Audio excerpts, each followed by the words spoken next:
You ready? Let's do it.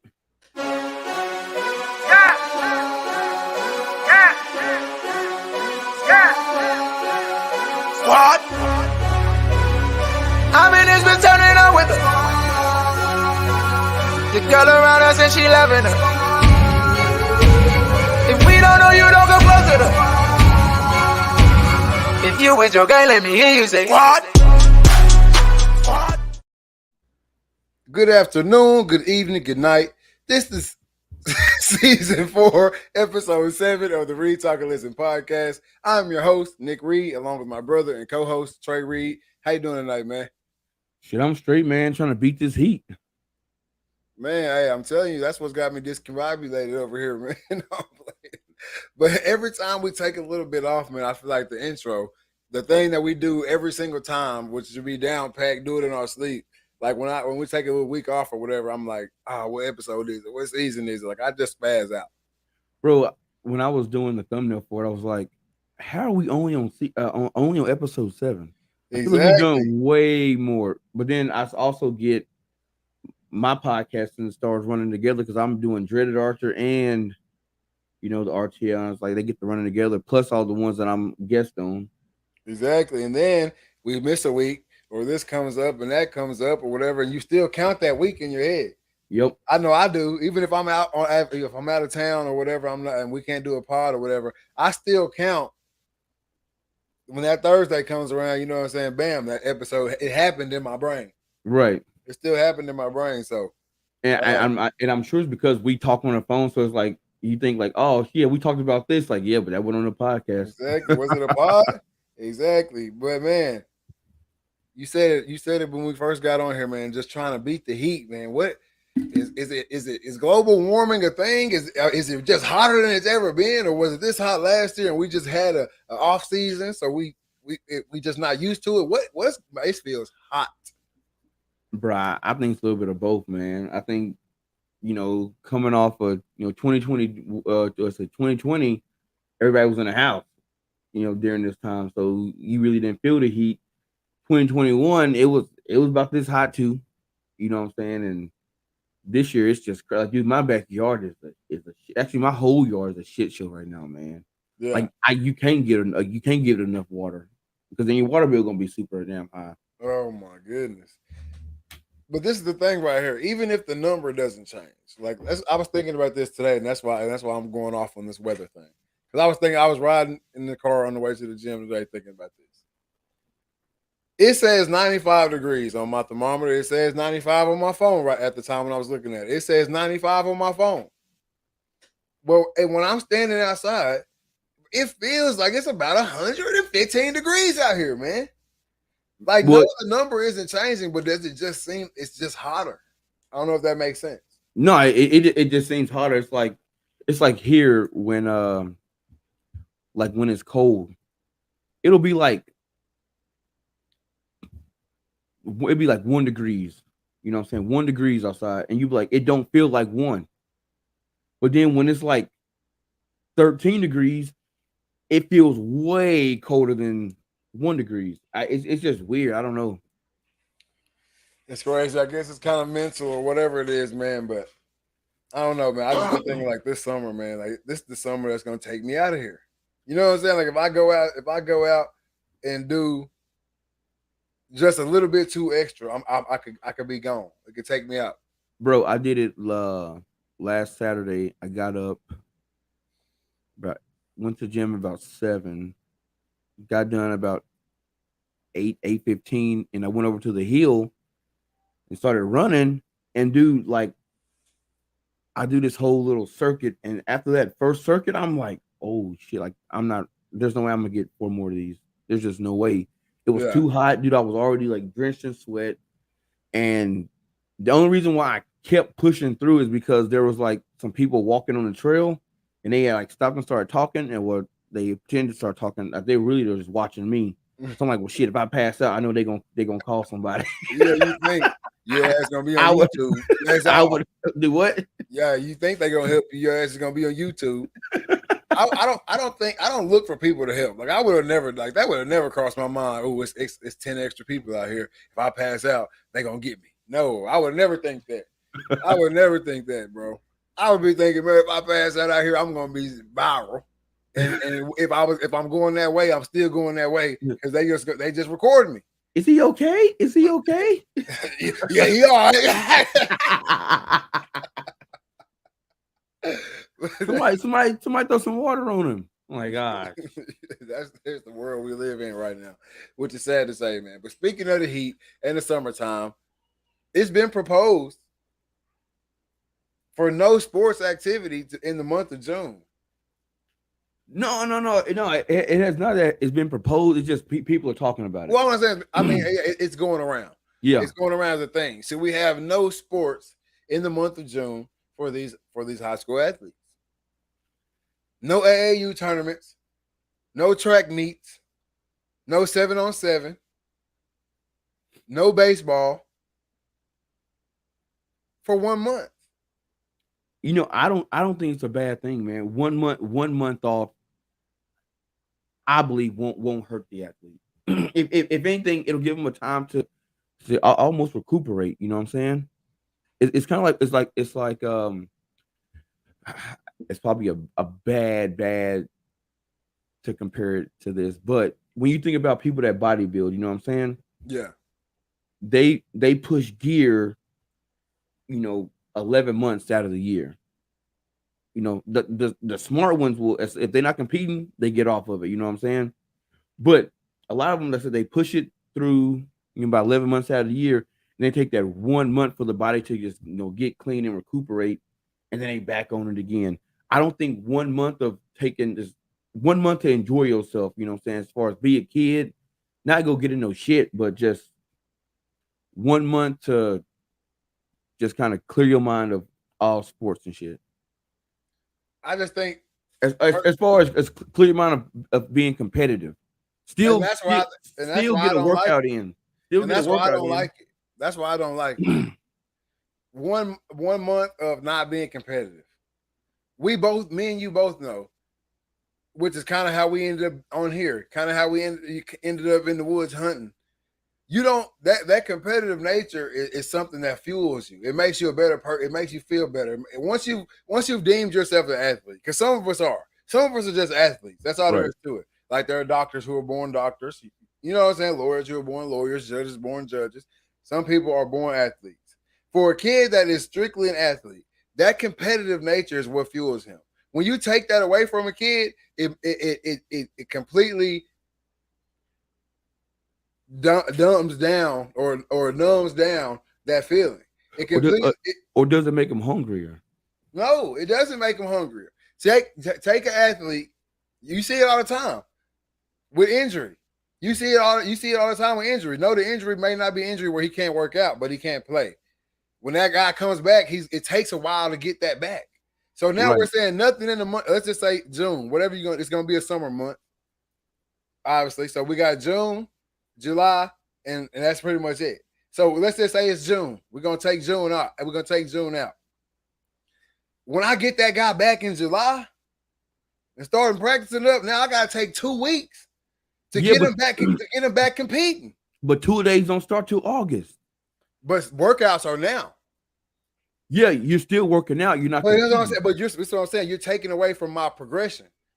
Instead of him, I don't have to touch him in the month of June. But I know he's going to go play AAU. I know he's going to go run track. I know he's going to go do whatever, power lift, whatever he does in the summertime. I know he's going to go compete in that. When I get him back, he might not be in shape, but his competitive nature is still rolling. He's still in grind mode. I don't have to turn him back into grind mode. And we see this even with school. We see some summers getting shorter for school. Why? Because those first 3 weeks, everybody know that first 3 weeks of getting those kids back in school is teaching them how to sit down and be quiet again. It's teaching them how to be in a classroom setting again. Kids aren't good at taking breaks. You don't take your baby all the way from a baby. You don't break their routine. No, but the thing is, you're not. All you're doing is not having them compete.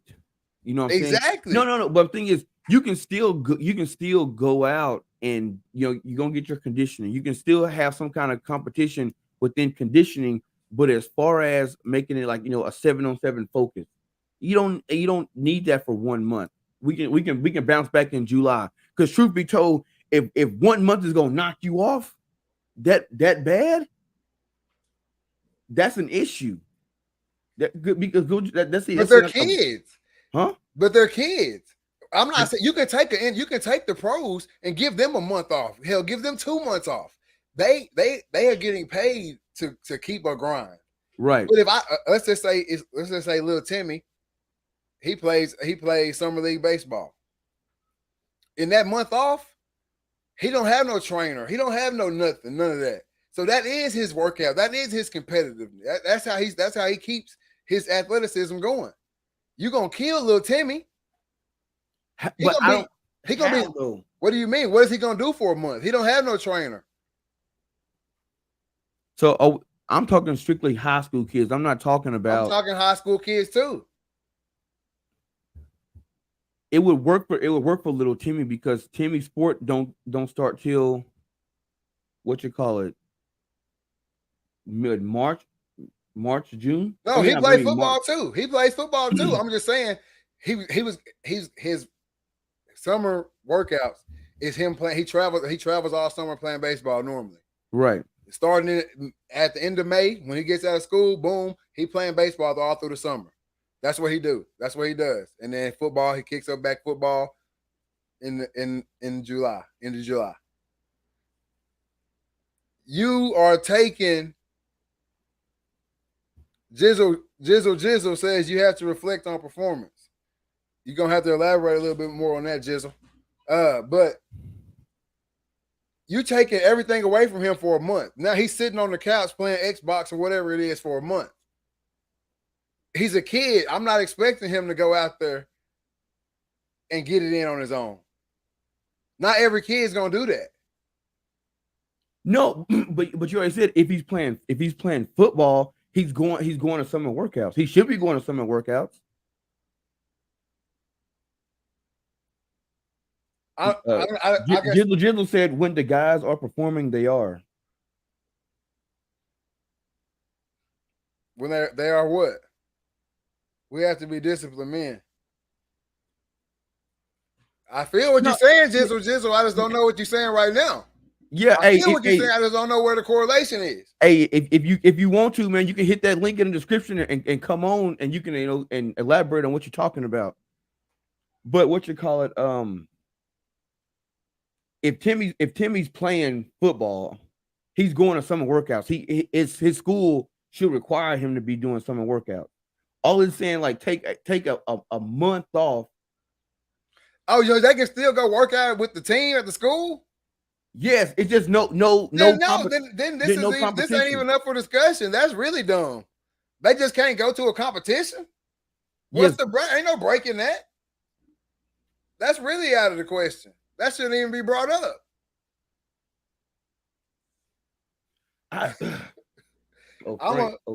What Frank say? He said he gonna come on once we get through talking about the Heat. We've been talking about this. We've been through talking about the Heat. You gonna be late. You must have some bad internet connection over there delayed. You still on the Heat, but no, taking a month off just of no competition, so you can still practice. We just ain't gonna play no games. He just saying you got to perform. Never say what you can't do. Yeah, facts. You gotta perform. Never say what you can't do. But on this conversation right here, I'm saying, like, if you can still practice, then there's no reason not to play the game. Just you're working out. There's no 7-on-7. You're not going out. You're not doing any kind of drill. It's just strict. You do drills. I'm saying right here. I'm saying, like, if I play summer baseball, I still gonna go to baseball practice. We just ain't got no tournaments. That's what you're saying.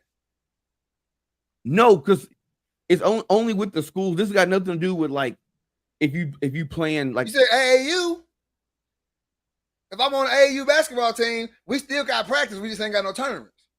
No, you can't even. Basically, what it is if you play, just for example, if you play in the UIL, you cannot play AAU. You cannot play. You are a UIL athlete and Oh they no, nip it I at the know I'm bud. against that. I'm all the way against that. You nip that in the bud. I'm all the way against that because AAU gonna get you more looks than UIL. So why would I ever be with something that's gonna stop people from getting looked at? I mean, I guess you can if you're an organization, you can put rules in place if you feel that it's watering down your Oh well, talent. if they do that, watch how watered down the UIL be then. But would it? Yes, How yes, so? because that's who's sending these kids to college. I don't have to play for the school at all. I'm playing for the school, really for the school. In these days, in this time, now 5 years ago, okay, you had your chance to do it back then, but now, no. AAU basketball and summer league baseball and travel ball is getting you more looks than the school. Now for the football players, that's the ones you can get. Okay, y'all can't do nothing else. And I think this conversation was brought up around football. It was a former coach, Pat Brady brought it up, and he was saying how he don't agree with 7-on-7 because you can be an all-star in 7-on-7 and not bust a grape when it comes to actually playing when you put the pads on. You know what I'm saying? So I it's agree.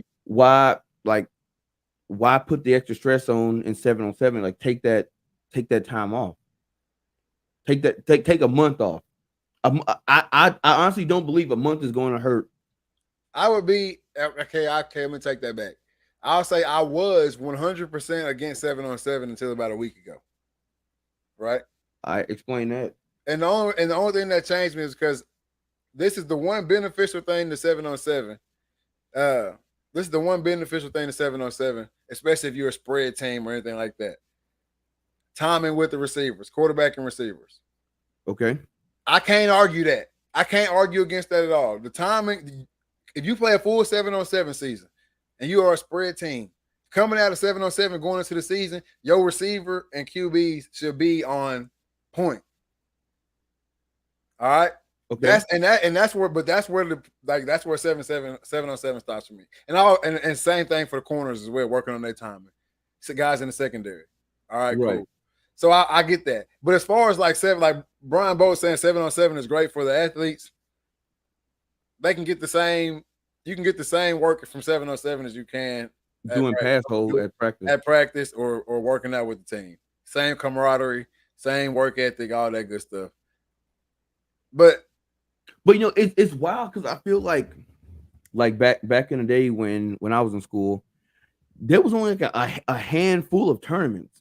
You know what I'm saying? It was a handful of tournaments, and then I think every Tuesday, I think it was either Tuesday or Thursday, Brian, you'll be getting live reps in practice against your teammates. There's nothing ever play. The reps aren't live. You can't smoke somebody. I told you who it benefits. The receivers, QB, corners. That's it. If you're a linebacker, they don't do. I mean, I guess they teach you to cover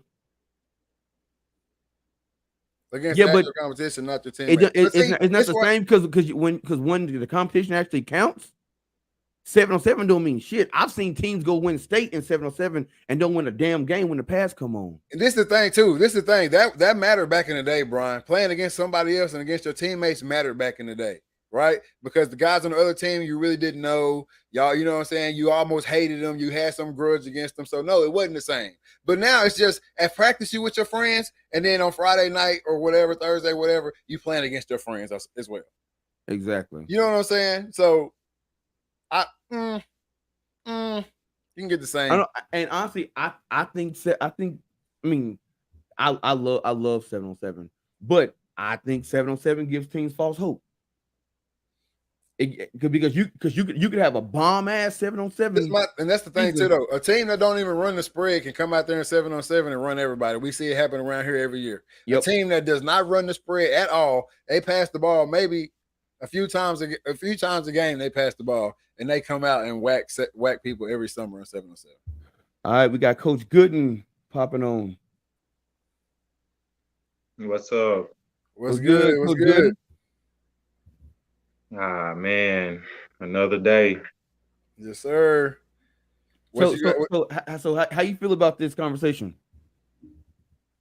Yeah, it's a good conversation. Y'all are on a good topic right now about some of these sports programs and how to get the youth more prepared for their actual season.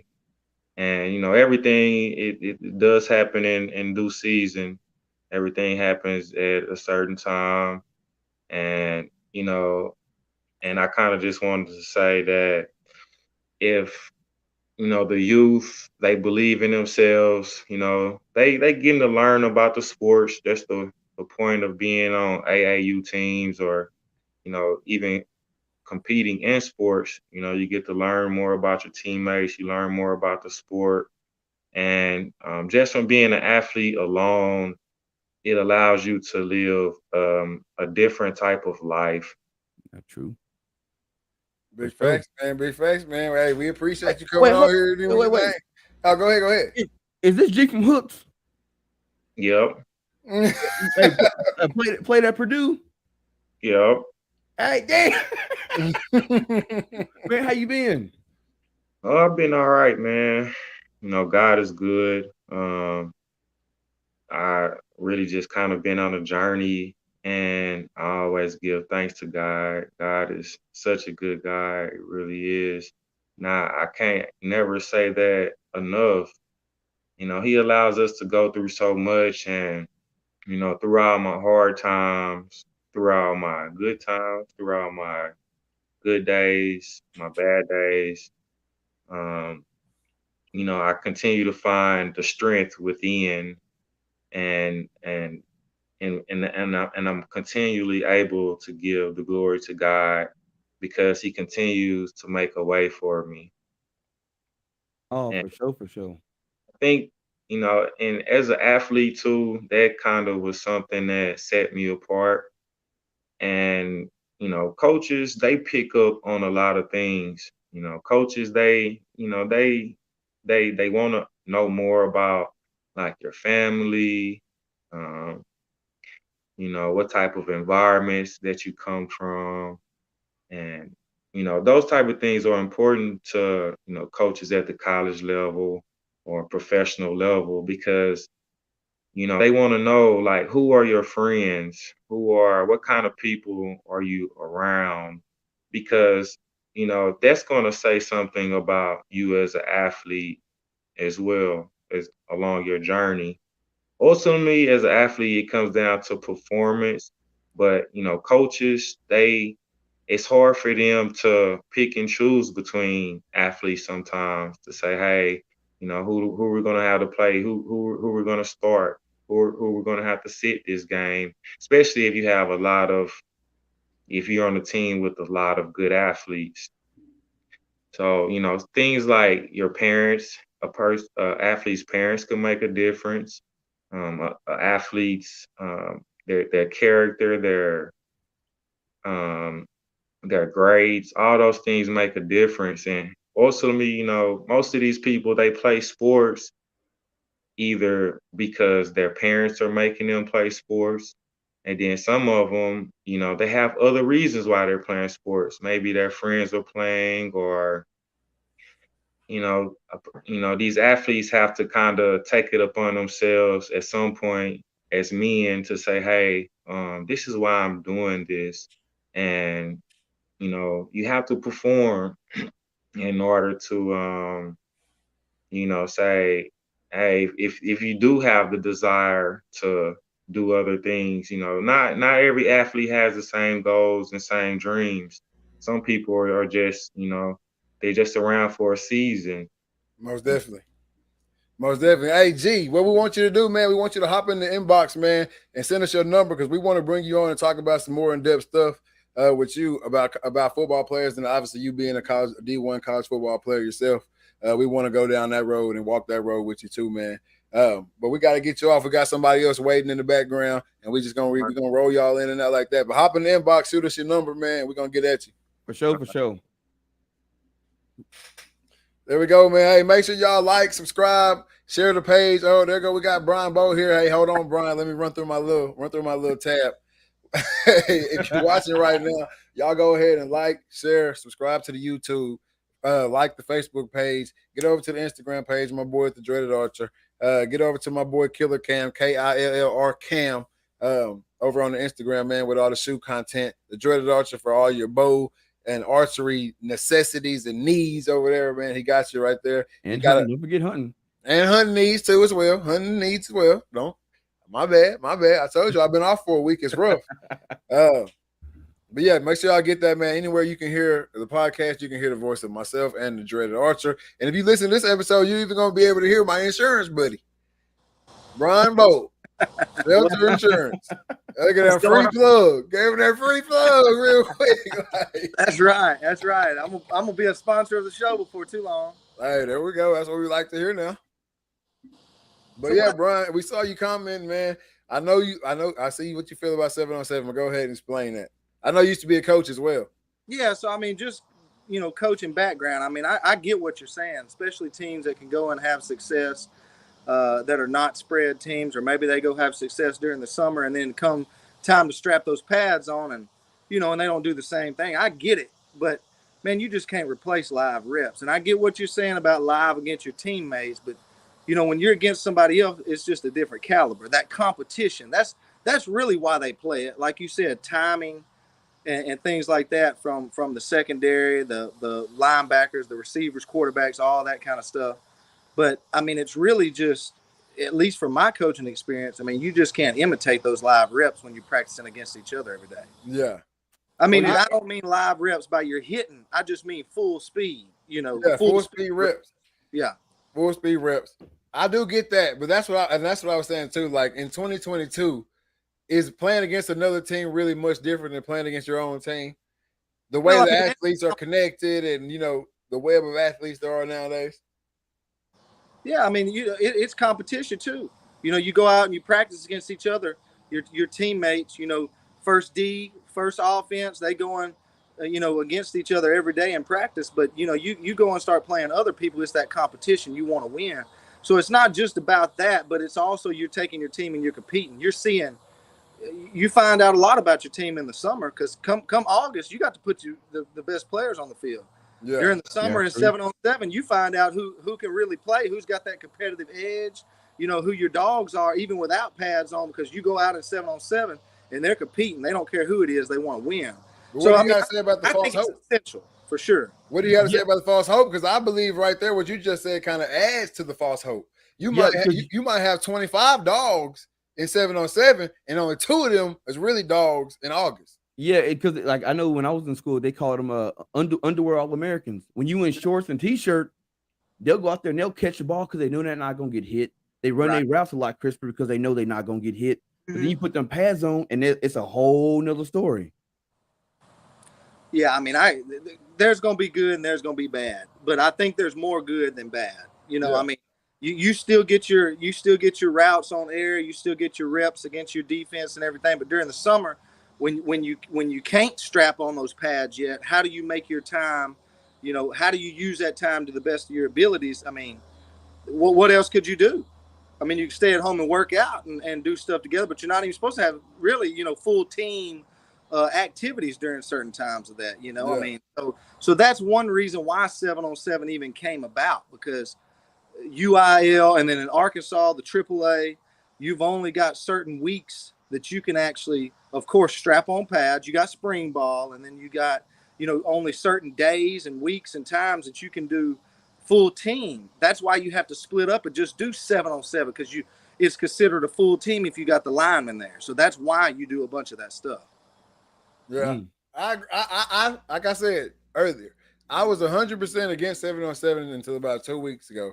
And then I was like, okay, there is some benefit to it. So I'm not totally against the 7-on-7 thing, but I am totally against a month off of no competition in the summer. Well, and you talk about false hope, I mean, come on, you just got to be realistic. You got to understand what the difference is between 7-on-7 then when the lights come on Friday nights. I mean, there's a big difference. If somebody's out playing 7-on-7 and they think that they're really, really something. I mean, come on. I mean, that already tells you enough about them right there. I mean, yes, you want to win, you want to be competitive, but you go out and you play well 7-on-7 during the summer, don't mean you finna go win a state championship. Hey, I mean, that's what they believe here in South Dakota. These cats win Well, state of 7-on-7, and then they think, "Hey, we win in state." It's a different breed out there too, man. They also, definitely ain't trying to put no kids pads are. on.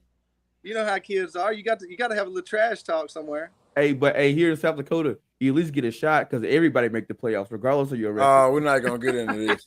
Well, see, I mean, we can't even compare that then. No, dude, you can't compare South Dakota to Texas. Even though some of these schools around here believe they can compete in Texas, I let them know. First quarter blowout. I mean, I say the first 10 minutes of the game is a wrap. Listen.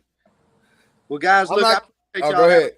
Man, I really do. I've been watching y'all, and I appreciate y'all having me on. Good stuff. Keep up the good work. Yes, yes, sir. sir. Yes, Thank you. sir. Appreciate it, man. Appreciate you coming on. Get him right. out of here, Cam. Hey, man, that was for Brian Bowe, Shelter Insurance, man. Hey, before I bring on this next cat, have your minds right. Hey, and just to say the word button, you know what I'm saying? That ejecto buttons do work. It's been highlighted all night. Oh, there he is. In the flesh. Hey, who we got here? We got my man Frank Sides all the way from Longview, Texas, in the building. You didn't have to say my last name. I messed it up anyway, so it's all good. Yeah, I'm live. I'm live from the Game Day Home studio. What are y'all doing broadcasting from tiny houses? Tiny houses. It looks like something I see on Home and Garden television shows. Y'all built it in the backyard together. It's like a brother project. Some tiny homes that hang around. It's a brother project. Hey, we gotta do what we gotta do, man. We got how many miles we got in between us? A couple hundred, 800? 815. Where you at? Where's your I'm in Sioux Falls, South Dakota. What are you doing up there? Tell the people what you're doing in South Dakota. I live here. My job Oh, moved I me thought you here. were on a hunting trip. You really live there? Yeah, I live here. Golly, you look like you're broadcasting from the inside of a 1970s kitchen cabinet. That's just the closet, man. He said big play, Frank. Man. I'm drinking 90-year-old age vodka from Morgan's refrigerator. Oh, you over here telling it. You over here telling it all. Hey, I ain't got nothing to do with nothing. What's all I know, man. Topic? What we on about this evening? But no, man. Frank wanted to come sit in on the podcast and see how we rock it over here, man. So we're gonna move on down the list. Go ahead and hit me a little bumper or something. Give me a little bumper out here. Get us rolling. You are now tuned in to the RTL podcast. There it is. There it is. I said I was gonna get us rolling.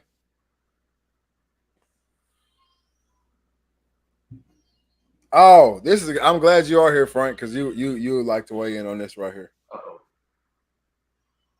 Cross-generation players, right? The arguments come up 24/7. Cross-generation players. Would Michael Jordan still be Michael Jordan in today's age? Would Barry Sanders still be Barry Sanders in today's age? Trey, I'm gonna go with Trey first. I'll go with Trey first, out of respect. And then I let you slide on there, Frank. So what do you think about that, Trey, man? What do you think about generational players, cross-generation? I think players can always play a generation back, but not a generation forward. So, like, I don't think Michael Jordan would be Michael Jordan if he played in today's game, just based off the speed and the size of the players. Same with Barry Sanders. Yeah, he had the speed, but he also played in a time period where the O-linemen were running, sub 540s. They were slow. Now you got D linemen that's running 4.2s and 4.3s. No, so you get not 4.3s. Yeah, you did. Well, hell, 4.3, 4.4s. 4.4s and 4.5s. No D lineman out here running up 4.3. That's still fast. That's what I'm getting at is you got a faster. Yeah, I see what you're saying, but we got we don't need nobody saying? coming for our necks. Right. So no, I don't think for those two guys, no, they would not make it in today's game. All right, Frank. Short answer, no, of course not. I mean, Athletes are getting bigger and stronger and faster, more athletic by the day. I'd guess in 20 years, you'd be asking the same question about LeBron and maybe Giannis. But no, of course not. I mean, he'd be good, but he ain't going to be out here dropping 50 on people. Of course not. Exactly. And I'm more agree with you right there on that. Some of these guys will still be good, right? Like Michael Jordan's still going to be a top 10, top 15 guy in the league today. You know what I mean? He's still going to be a high scoring. He's still going to be Michael Jordan, right? But now everybody's doing that. Right. It's nothing for somebody to go out and drop 45 or drop 50. What up, Jason? I hear you back there. But coming down the stairs. We're house sitting this weekend. But no, Barry Sanders, he's still gonna go for $1 a week. He's still gonna go for $1 a week. But there's a lot of guys going for $1 a week. You know what I mean? I don't even think you go for $1 a week. Yes, Barry Sanders is going for $1 a week. Speed. There's two things that don't change about time, right? And that speed, a 4.2 in 1976 is a 4.2 in 2022. All right. And your vision, the ability to make people look foolish in space. Yeah. He would be deadly out of the backfield right now. Exactly. He'd be catching the ball out of the backfield right now. You know what I'm saying? Christian Mahou, you know what I'm saying? We don't care about him catching the ball out of the backfield because Barry would be doing that right now. So he would still translate, but it wouldn't, he wouldn't, the gap's not as big. You know what I'm saying? Yeah. He didn't have Michael Parsons chasing him down when he's making 13 people miss. Exactly. Right. Exactly. So he's still going to do his thing, but it's not going to be as exciting. It's not going to be as crazy. Because I like when people talk about Barry Sanders coming in today, I say, well, let's take Reggie Bush and put him back in the day when Barry was hot. Yeah. About 250, 300 a week. Exactly. Yeah, they think he was from another planet. Exactly. So, and that stuff, same thing with LeBron. You take LeBron and put him back in the day, you can bring your bad boy Pistons, bring your whoever you want to bring, and he's dropping 50. Yes, that's the thing you hear from folks. Like, well, they played a much more physical game back in the 80s. I was like, that would play right into this motherfucker. He's 6'8", 280. What are you talking about? It played right in. And like people always like to bring up like Mike Ditka and all those guys. Yeah. I'm sorry, but Mike Ditka, you the water boy. You're the water boy today. You're the manager. They got a new name now as a manager. You're the manager, bro. Yeah, I'm sure you're tough, sir, but you can be as tough as you want. But how many times that coach gonna watch you get ran over by Adrian Peterson or watch you get ran over by Derrick Henry? You know, by the time he's figured out Adrian Peterson got the ball, he's long gone anyway. That's what I'm saying. Like, it's just I think it's funny. Oh, my favorite. Hey, no offense to anybody else, but my favorite re-talking listener, this comment is Brandon Lawrence. You also have to consider the fact that these old guys will be getting the workouts and all that. Oh, I love this stuff. We'll be getting the workouts and all the advantages these athletes get in today's game. Brandon, I hear people always say this. Oh, they have the new technology and that's not the same. We're not talking about the average Joe athlete. We're talking about the elite athletes, right? We're not talking about the average Joe athlete. So all the athlete's ability is his consistency at making plays. Yeah, I agree with that. I mean, we're not talking about the average Joe. We're talking about the elite guy, right? We're talking about the guy who was basically ahead of his time. You see what I'm saying? He's already ahead of his time. So like Michael Jordan didn't necessarily need the technology because he was ahead of his time. LeBron James truly didn't need the technology because he's ahead of his time. And we all saw MJ with his shirt off. They had gyms back then. Exactly. They did. He was exactly. That dude was built. Hey, so like some even claim that the workouts back then made people harder. Yeah. The thing about it is the workouts were tougher, not smarter. Exactly. The only thing that's what I'm saying. The only thing that you can bring when you bring in like the new workouts, the new technology, that only speaks to longevity of playing. That doesn't speak to how good you are. Oh yeah, and tell Michael Jordan he's sitting down in Boston for load management and see what happens. He punched you across the head. Exactly. They weren't trying to make their career long. They were just being as good as they could be that right then. If we get talking about longevity, now we can bring in the science, we can bring in the technology, the workouts. Then we start talking about that. But pure ability, there's just no comparison. Like I'm taking Pat Bev in the 90s over a bunch of guys. Yeah, I mean, Yeah. perfect example. Y'all remember John Starks? Yeah, Perfect, average NBA player. Dude wouldn't even make it out of college now. You know what I mean? exactly. And I had this conversation actually today. Like, think about this. Allen Iverson wouldn't go to college right now. No. Allen Iverson, Steph Curry barely went when he went. Yeah. No, I'm old enough that I can admit Allen Iverson's the first NBA jersey I owned. I wore it to school with black Doc Martens every day, looking foolish. Black Doc Martens. God. With a dog, man. basketball jersey. That's what I was rocking. He's ready for a basketball game in construction. Hey, but Steph Curry, they say he's the second best player of all time. no one says that. They did say that. No, no one says. Where are you going in South Dakota? Who are you talking to up there? Hold on. Keep talking. No one says Steph They got Curry. bars up there? No one says Steph Curry is the second best player in. You need to quit talking sports at Dollar Beer night.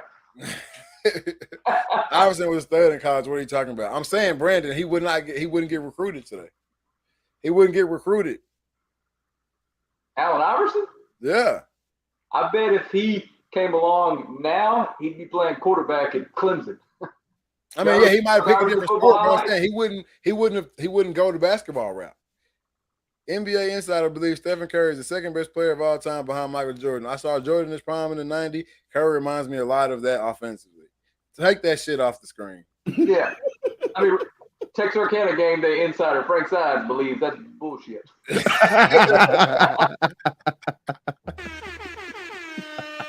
Uh-oh, what's this?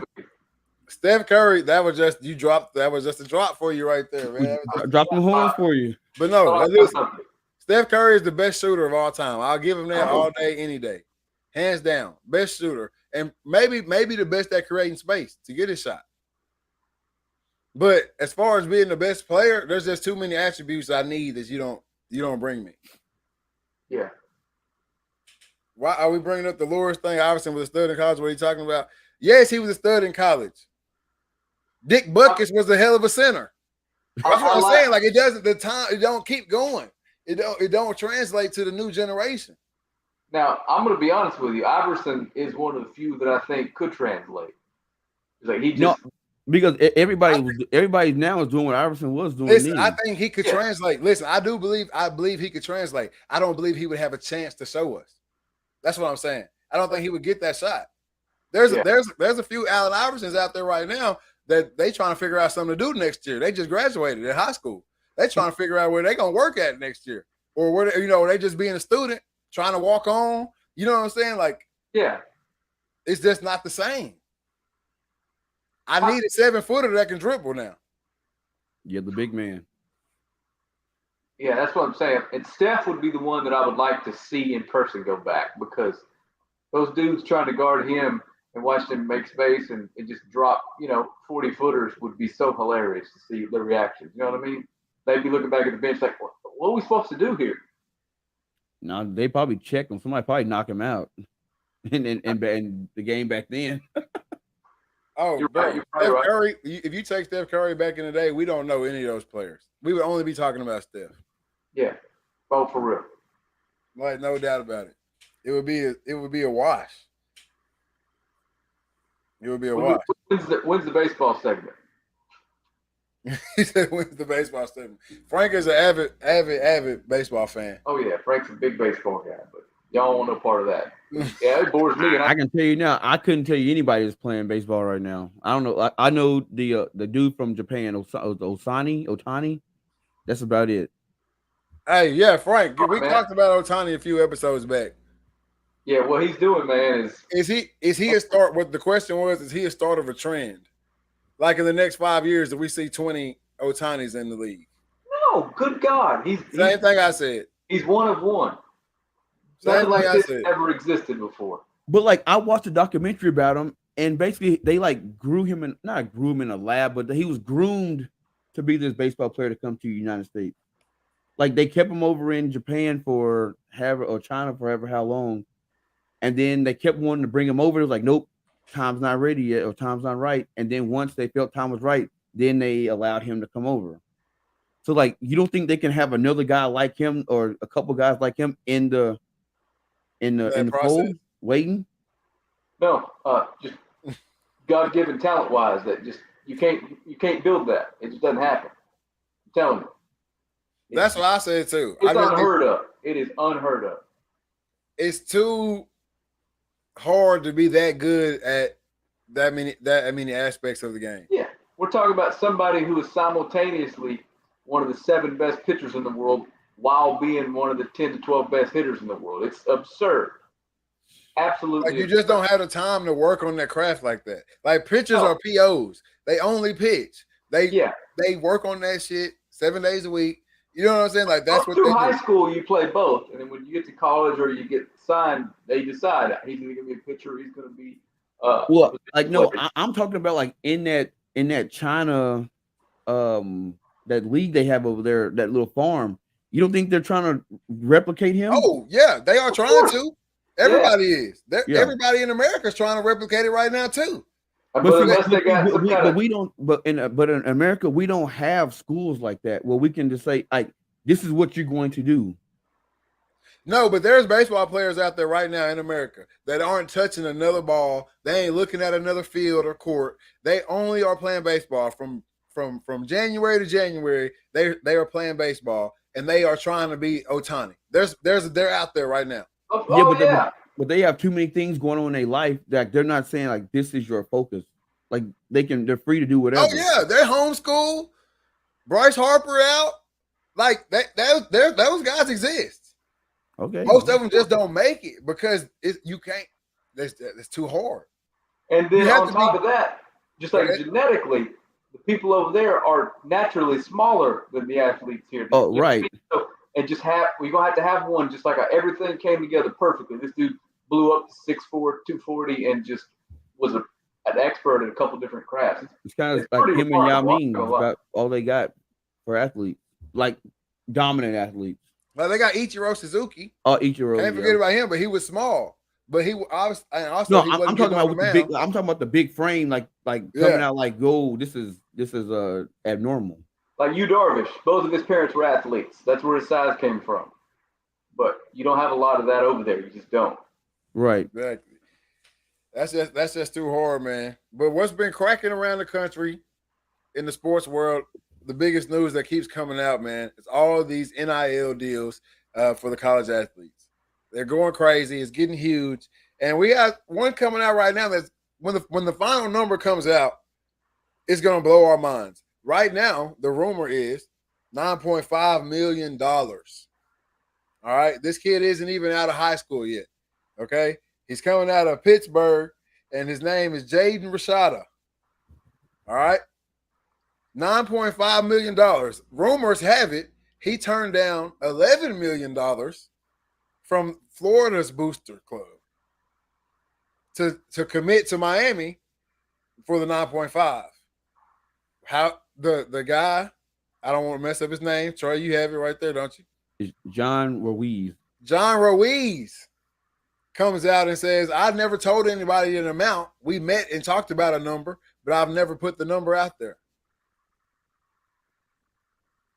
There it is. John Ruiz denies report of $9.5 million NIL deal with Jaden Rashada. There it is. Man, what I think is like you have these like small time media outlets that are like they know that a kid is getting an NIL deal, but what they're doing is they're putting these crazy numbers out just to get the clicks on Instagram, on Facebook. I mean, hell, at first it got me because I sent you over the picture. I'm like, yo, check this shit out. And then once I started doing the research, I'm like, wait a minute, it's false. The dude came out and said, nah. But this brings up a bigger thing where it's like, and we talked about it a couple of months ago. You don't have to have a business to start, to take advantage of the NIL deals. You can literally be a billionaire like this John Ruiz guy, and it says, hey, I'm an alumni of Miami. I want more kids to come to Miami, so I'm going to start paying them and say it's for whatever. It's NIL deal. It's an NIL deal, and then they have to do something. So you got to make them do something. Show up here, do this, whatever. Right. But it doesn't matter. But Frank, what do you feel about the NIL deals? As we discussed this a couple times on here. What do you feel about NIL deals? Is it good for the sport? Is it bad for the sport? Is it going to kill college football? Is college football basically the NFL now? What do you feel about that? Well, obviously, I'm a huge proponent of these kids making what's theirs, what they deserve and what they earn. We don't have to sit around and pretend like that scholarship, that education is really worth anything, right? And we don't have to pretend like they have time for a second job, right? They ain't 120,000 people filling up the swamp in Florida because Urban Meyer was there. You know what I mean? Like, yeah. The kids are the ones that are selling the jerseys and the ones that are packing the stadiums. And if I have to be honest with you, every dollar that goes to one of those kids is one that didn't go back into the pockets of a person who didn't earn it. You know what I mean? Yeah. I don't care how it gets there. I don't care how much they make. And if anybody in their right mind can straight face look you and tell you, I wouldn't take the money. That's not, no. Now, what's going to happen to the sport? I don't know, right? Is this kid worth $11 million in the marketing? Probably not. That money's coming from booster clubs that are probably going to just essentially be buying players to the program. But I think it's going to sprout a contending league, basically, like to farm out, kind of like Major League Baseball has. The kids are going to have to start deciding between taking $10 million to go to Alabama or $10 million to go to like a live tour back type of football league. You know what I mean? So that's probably where we're headed, and I'm okay with it. To me, football is football. The SEC is not going away, and I'd enjoy watching a football game on a Saturday that's played for kids that are 18 to 21 that could have been playing Division I football but went to a league with 6 to 8 teams. Football is football to me on Saturdays. So I don't have the answer for you what's going to happen, but it's not bad. The kids are getting paid. They deserve it. You know, there's a market rate and people are paying it, but where the money's going, if they're getting a return on that money, it's highly unlikely. So, and I don't know who can stop it. You know what I mean? Like, I don't know what's next, but. Well, if it gets, I don't know. I don't know if I can say if it gets too out of hand. But this is supposedly a trial. It's a trial phase, right? Yeah. It's like a 3-year trial period. Yeah, 3 years. So at the end of the 3 years, the NCAA can say, "Oh, okay, well, we don't want y'all to have your name and likeness anymore. No one's getting paid, and you get paid off your own name. Can't get paid off your likeness." Well, it's a trial on how they're doing it. They have to pay them because the Supreme Court shot the NCAA down. Yeah. Yeah. So, but I'm saying, like, think about how icky the rules were back in the day, right? Like, think about how they made it to where they made it to where no matter what you did, it was an NCAA violation. Yeah. Right. You know what I'm saying? They got 3 years to sit in a room and figure out how to make whatever, you know what I'm saying, how to make it so hard that it's not worth doing. And it's going to be tough because these schools are in 50 different states, and some states are obviously more open to just decisions that make sense, and others are more open to, hey, they're going to do what we tell them to because, you know, we're the government. So I don't know. I tell you, the cat's out of the bag now, and there probably ain't no getting it back in. No, the toothpaste is out of the tube. It's a wrap now. Exactly. Now, It's a what wrap. are you going to start doing? You Slapping can't just death give penalties? these kids $11 million in 3 years. Like, no, you get your $20,000 scholarship, and that's that. Sorry. I got a hookup at Subway. I can get you a job over there. No, it ain't gonna work like that. No, Somebody's gonna pay these kids because there's money in it, right? Yes, like I'll never forget when I went to see Nick play at Texas A&M. The amount of number 2 jerseys that I saw on, I mean, it seemed like every person had a number 2 jersey on. Yeah. Even though his name wasn't on the back, you knew who number 2 was. You knew it. Yeah. And when the team runs out the tunnel, and then here comes Johnny Manziel, and the stadium erupted. You know what I'm saying? And technically he didn't get a dime of that we know of. He didn't get a dime. But like, it'd be nice to know how much money could he have made while he was at A&M. Exactly. And I also think back to the Terrell Pryor and all those Ohio State guys. selling their bowl game memorabilia, trying to get a little bread, and them getting slapped down and getting suspended and all, all that extra stuff. Like, Yeah. I mean, it killed Jim Tressel's career. yeah, It killed it. I look at it the same way when you hear people talk about the airlines are going to go bankrupt. Well, people still got to fly, right? So people go watch football. The money's People going watch to go. football no matter where it's at. People are going to spend their money on this product, no matter where it is. Exactly. If you can make it. There ain't nothing more American than Saturday morning watching football all day. It's going to happen regardless whether they're playing in College Station or. Exactly. Think about it. We Right? got the NFL right now. We got fan control football, the FCF fan control football. Then we got XFL coming back next year, I think. And you got the USFL. And then you got the USFL right now, all rolling. I wonder if all those are starting to get the ball rolling to compete with some of these kids that are coming out of high school and aren't getting NIL deals like they wanted. Well, we can go play in the XFL for 3 years and get our NFL eligibility after 3 years. You know what I mean? If the NFL wasn't such sticklers, like that's the only thing that holds that up for me. Because we had this conversation actually with Brandon. I had this conversation with Brandon in the office one day about a new league coming up or whatever. And I see all these leagues, they always end up going bankrupt or failing or whatever in some type of way. And I can only think that's some type of Big Brother shit going on. You know what I'm saying? Like the NFL has to be shoeholing these companies, shoeholing these leagues. They have what it is if you have the NFL, and then the only way into the NFL really is through the NCAA. So if you create another league in between that, you could potentially have a lot more guys saying, "Well, I'm not going to college to play. I'm going straight to this farm league." And then go to the league. So then you kill college football. You kill it. The first time a high school senior chooses the XFL over college, goes and balls out and gets drafted to the top 5, then the ball starts rolling. It's rolling. And we can see that. We can see that coming. I mean, we saw it in basketball. But I'll say it again, like I said it before. If you're a senior, if you're an 18-year-old hooper, you can hoop with anybody. Yep. You can hoop with anybody. The NBA would prefer that kid going to Wake Forest and not playing in France for a year. You know what I mean? But I'm just saying, like, you can go play in France for a year as an 18-year-old hooper, and you're gonna be all right. But I don't know many seniors that can step onto that pro field. I just don't. Oh, I mean, I've seen maybe 3. Exactly. I'd say 3. I'd say Brandon Jacobs, Jadavian Clowney, and Derrick Henry. Derrick Henry. Yeah, y'all aren't old enough to remember a kid from Kilgore, Texas named Jamar Toombs. He could have done it. Look him up. That name sounds familiar. Big running back, A&M, just ran over everybody. The biggest running back from A&M, I always remember, I'm about to say, baby, Javorsky Lane, baby, get it right. Yeah. From Lufkin. Yeah. Model my game after Javorsky. Sure, but these kids will be signing, obviously they'll be signing 3-year deals, and they'd probably be on the bench that first year, right? Just like any other development. Like those teams have an incentive to develop that kid to get them somewhere in the next 2 years, Yeah. Right. So really which is why I think the NCAA has to keep the NIL rule going.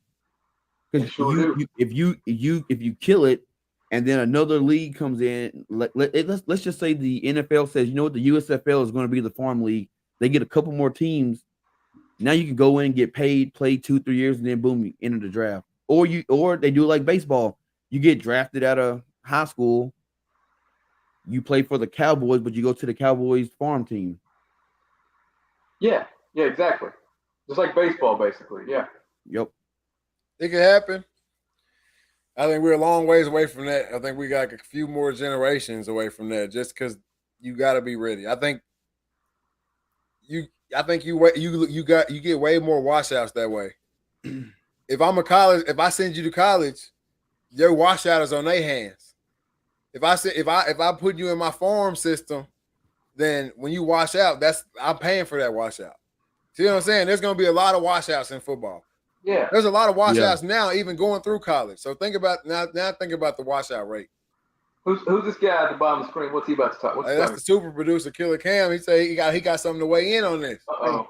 I'm just waiting for these record labels and record companies to start throwing some NIL money at these players. Because let me just give you a little snippet. We ain't gonna get banned off of, we ain't gonna get kicked, but just, Boys is getting quiet. Go on and get drunk. Riding in them sipping Just start off of here. Hey, I will say, it started at the pro level. It's not really record companies signing athletes, but it's record companies making an athletic side of the record label. Yep. Yeah. Right. So I don't think you're not far off, Cam, because that's gonna start happening. Next, it's gonna be somebody's little brother come up into the college game playing football, and they're gonna sign him, or cousin or family member or whatever, and they're gonna sign them to that, and then it's just, the ball starts after that. It's gonna be Jay-Z probably, or Jay-Z already got Rock. Was it Rock Nation? yeah, but I'm saying they're all at the pro level. But I'm Yeah. saying it's another one too. It's Jay-Z and one other one that's is it Deshaun Jackson, Lucky Pot. Yeah. Deshaun Jackson, I think, from the Eagles. He's got the record label, and and on the other side of it is a sports company. He signs athletes as well. So I think it's like it's Jackpot. coming. Yeah, Jackpot or something like that. This is way off topic, and this is why y'all don't need me as a guest, because we go way off the winding path here. But did y'all talk about that Cowboy running back, Marion Barber, his death, how they figured out how he died? Heat stroke. Yeah, we haven't heat talked stroke. about that, but I did see the heat stroke. He was working out in his apartment and turned the heat up to 92 and killed himself on accident. That's that the best that never was type shit. Yeah, Marcus Dupree. Yeah. Damn, that's wild. No, I didn't see all that. I just saw heat stroke. Marcus Dupree, his grandmother, she sat outside that shed and checked on him every 15, 20 minutes to make sure he didn't pass out. Damn, man, that's a horrible way to go. Yeah, but that's the thing. He didn't know. Like, I guess he had some sort of like high intensity, like hot yoga shit going on, and it just died.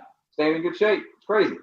You think about like Joe Rogan. He has a exercise bike inside his sauna.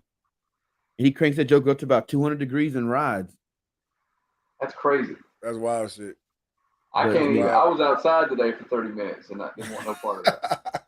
Hey, I was putting up tree stands last weekend, and it was about 105 degrees, and it was hot. And I was like, I shouldn't be doing this right now, but I had to get it done. This is a dumb question. What's South Dakota like? Like, what's the layout of the land? Is it look like it does here? Is it mountainous or what? All right, so I live on the east side of the state. So the east side of the state looks like Texarkana. You wouldn't tell the difference. Don't look like that. Yeah. What part? Rose Hill? No part. Not Rose It don't Hill. look nothing like Texarkana. No, It don't look nothing like Texarkana. It looks like the Truman Show. It looks, Sioux Falls, South Dakota. It looks like the Truman Show.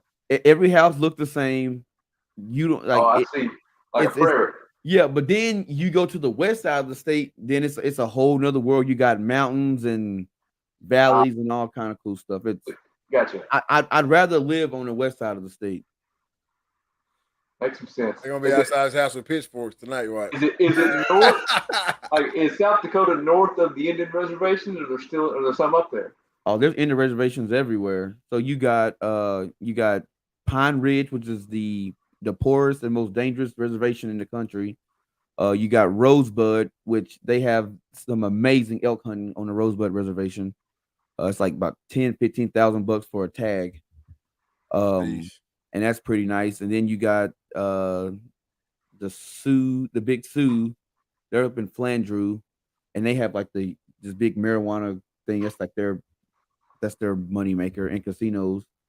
And so this isn't meant to be. Lakota. This isn't meant to be insensitive. So I got to preface this. Yeah. All right. So would they be more welcome to me or you ringing the gate at the reservation? Neither. Okay. All right. I know we got a real bad history situation with those fellows. Yeah, it's the relations with the natives here are not. It's like anything else, but like their land is their land, and they don't want you. You got some people who don't care, and you got the ones that take that history like they take it real serious. So it's gotcha. All right. Yeah, I was just wondering. I figured you knew what I was getting at there. Oh yeah, it's a wild world out there. Like the red, the reservation, when people talk about it, they make it sound like, oh, they get this free housing and the money and all that. But the res is not a pretty place at all. Yeah, they're not taking that money and building suburbs. No, you have to go over to Mystic Lake for that. Now they have like this huge like entertainment resort, big casino, and I don't know how true this is, but people say like they get like $1 million a month or something like that. Because they reinvest all their money back into the casino. Not $1 million a month, $1 million a year. Because they reinvest all their money into the casinos and all the different businesses they have. Reinvest? You mean gamble it away? No. So like the government pays the chief, the head of the tribe pays them all the money.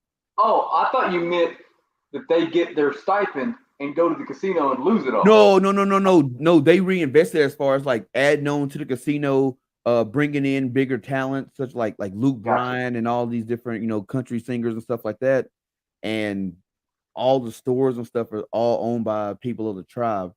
So when all that money at the end of the year, they divide it up and it comes up like $1 million, and then they get the check from the government and they roll it back out. Gotcha. All right, I didn't mean to derail your podcast. Get back on the sport. Oh no, it's all good. Never been up there. Little lay of the land, man. That's all. The next vacation I'm planning ain't gonna be to South Dakota. No offense. Hey man, you got to at least see Mount Rushmore. What is it? There any beaches up there? No beaches, none. I ain't got time for all that. We got ice fishing and hunting. I am an avid elk hunter. I think I've banged 12 or 13 of them, Nick. Well, you can't. You are not. You are non-resident, so you cannot hunt elk in South Dakota.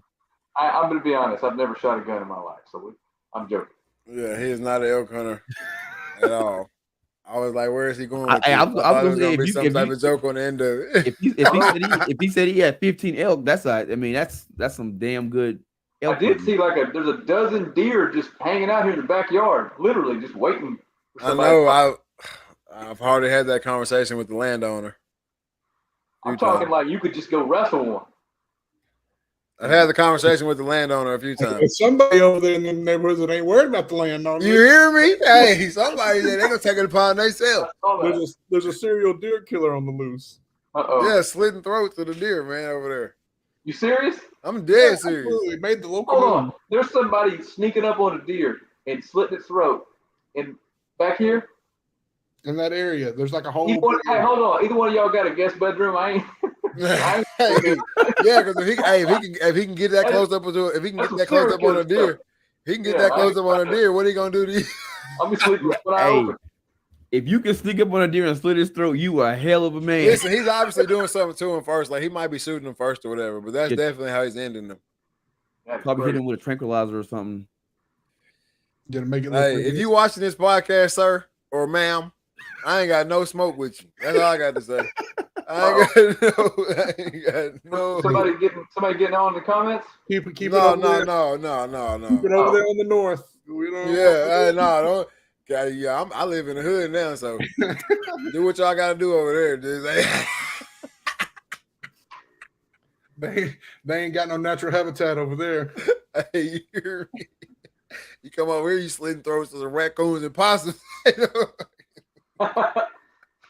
Ain't no damn deer over here, boy. Oh no, man, but no. Hey, me and Frank to the RTL podcast. Me and Frank got into a little conversation in the office today, and I kind of want to speak on it right here, man. I want to get this out to the people from a different perspective, because obviously myself and Trey as well, gun lovers. We're gun lovers, right? Fair, yeah. And I'm always asking, like, what is the solution? We can't come up with a solution. I don't know that taking all the guns away is the solution. What is the solution? So when I come across somebody, I like to ask them that question. So Frank, do we have a gun problem or a people problem is my first question. And then my second question is, how do we solve that problem? Whichever one it may be. All right. Well, first, the United States of America does not have monopoly on mental health issues. So let's nip that in the bud. Every country in the first world struggles with that. We're the only ones that have people getting blasted at schools and churches and concerts and Walmarts every single day of the week. So it's a little bit of both, right? Yeah. We can all agree if I could snap my fingers and remove every gun in the country, it would be an objectively good thing, and we could do that, right? But that's not an option. So to start with, if I were the single decision maker, I think most reasonable decision to make would be you just simply are not allowed to own a weapon that fires semi-automatically. There's no use for it. Every gun fires semi-automatically. I mean, you're allowed to have a weapon for home protection and hunting, but no one needs a handgun to fire off 12 to 15 rounds. It's absurd. No, those are semi-automatic guns. Every weapon used in these mass shootings are semi-automatic. Automatic weapons got banned in '94. Exactly. Get rid of them. We don't need them. No, I'm saying is like even a hunting rifle is semi-automatic. I'm telling you, if the only guns we allowed you to own were single pump shotguns, they wouldn't happen. It would happen. It would still happen. But it wouldn't happen. I can kill just as many people with a pump than I can with a semi-automatic. You're 100% sure about that? Positive. All right. Well, I didn't realize because John Wick. If not, no. Here's the thing: if my objective is to take out as many people as possible, if I have a shotgun, my spread is gonna knock 4 or 5 people down. Sure. All right. Yeah. So I got 6. I got 6 in the pump. Right. I'm blasting, knocking 6 down, 6 down, 6 down. I'm dropping that shotgun, and I'm grabbing another one. So I'm gonna have 2 or 3 on me. That's the thing, because now, if I go buy a AR-15, an AR-15 is going to cost me somewhere around a good one $1,200 to $2,000. I can go buy several shotguns with that. Yeah. And bullets. We're in a hypothetical here that's getting more preposterous, absurd by the second. The point is, if you ban assault rifles and make them illegal, I mean completely illegal, you could the bad guys can get their hands on them, but ain't no 18-year-old kid got $8,000 to go hand some dude on the street for a gun. Nope. But I can 3D print one. Okay, well that's illegal too. We can stop that. Yeah, no, I mean you make it illegal to have, and the only people who's going to care are going to be law-abiding citizens. But if I really want to do a crime, I'm going to find my way to do what I got to do and commit and still do that crime. Sure. Yeah. So are you saying that making it harder to commit the crime is a solution? Is that what your solution? What I'm saying is doing nothing is not a solution. We've done nothing and we pretend like we're all out of ideas. Yes, make it extraordinarily illegal to own one of those. Make it extraordinarily illegal to sell one of those. Make it extraordinarily illegal to purchase one if you do qualify to purchase one without the same thing we have to do to buy a car or to drive a car. You know what I mean? It's these kids that are killing people are just walking into Gander Mountain with a credit card and leaving there with enough weaponry to slaughter an entire schoolhouse. If you don't see a problem with that, then we probably don't even need to have this conversation. Oh no, I definitely see a problem. That should not be legal. No, and I see a problem with it. That's just the truth. No, I definitely see a problem with that. But my thing is, so what's going to happen to the people who give up all their guns and then what do they have to protect themselves? What world? Pump shotguns. What are you saying? Huh? Yes. What world do you live in? Are zombies coming after you? You shoot a motherfucker with a shotgun, they're gonna stop. That's the whole point. And if they're not, you are stopping them anyway. So then, so you're saying keep hunting rifles, but no ARs. Of course, that's not controversial. So what's the difference? AR for? So what's the difference between an AR and a hunting rifle? I don't know. One's designed to murder people. One's designed to kill baby deer. There's the thing. There's no difference. That's my level of understanding of weapons. I don't care anything about them. Don't need to own them. But I know that if someone's using a gun to slaughter children, and you got to have closed casket funerals because it's just a big mess of busted watermelon on the floor, they don't need to be owned by a human. Don't Right, tell me but- to but kill what I'm all. saying is- That's the third. There's no difference between a hunting rifle and an AR. There's not a difference. Are you? What? There's not. That Because is a AR, I can only shoot as many bullets as I pull the trigger. Same with the hunting rifle. Sure. I can pull how fast can I pull that trigger? Based on what you asked me earlier, that shit's illegal too. No, You don't need a weapon. no, What are you hunting? automatic is illegal. No, I'm telling you, you asked me what I would do. That gun would be illegal too, unless you're out there hunting a pack of hyenas. You know what I mean? Like you need to saw them all down. That's the only thing that makes sense. So you're But talking then- about only but then- about like a bolt action. But Yeah, e- that's the but only yeah, gun you're allowed to but have. The only then- gun you need. But then even with the bolt action, I can have as many magazines as possible. All I do is drop the mag and put another one in, and boom, I'm at it again. Yeah, I guess I need to ask you, if we can't solve them all, do you not want to solve any of them? That's what the crux of the conversation is. No, what I think we should make it. I think you should have to take a test to own a gun, That's fair, of course. and I think that's in a weight process. You shouldn't be able to go into Walmart. Well, I'm not say Walmart because they don't sell guns anymore, but go into a Gander Mountain or a academy and buy a gun that day. You know what I'm saying? Because I think it's weird that if I buy a pistol, I have to wait 3 days to get it. But I can go in and buy a rifle the same day. It shouldn't be that way. You should have to wait. Sure. And you shouldn't be able to buy a gun and bullets on the same day either. Yeah. See, that's all cool and all. I'm with the buying the gun and getting it today. I don't think you solve this problem by taking away the guns, because you have to be able to take away all of them. You have to have that magic snap Of course. Yeah. if you want to take away the guns. There isn't a simple solution. No, to not at solve- all. To solve some of them, and no one. I think the biggest is the age. I think that's where we got to start. That's where we have to start, right? Yeah. Like you got to be 21 to drink or buy a cigarette, but you can go buy a strap. That doesn't make very much sense to me. I got to address Brandon's comment. The people that wrote the document that you lived your entire goddamn life by wrote that at a time where they believed that other humans were allowed to be owned. They believed that your wife and your mother weren't allowed to vote. We should probably stop listening to the things that they had to say. I mean, you aren't going to protect your home against tyrannical government. These motherfuckers could bounce a space laser off the moon and disintegrate your house if they wanted to. You know what I mean? Like, the Second Amendment is literal nonsense.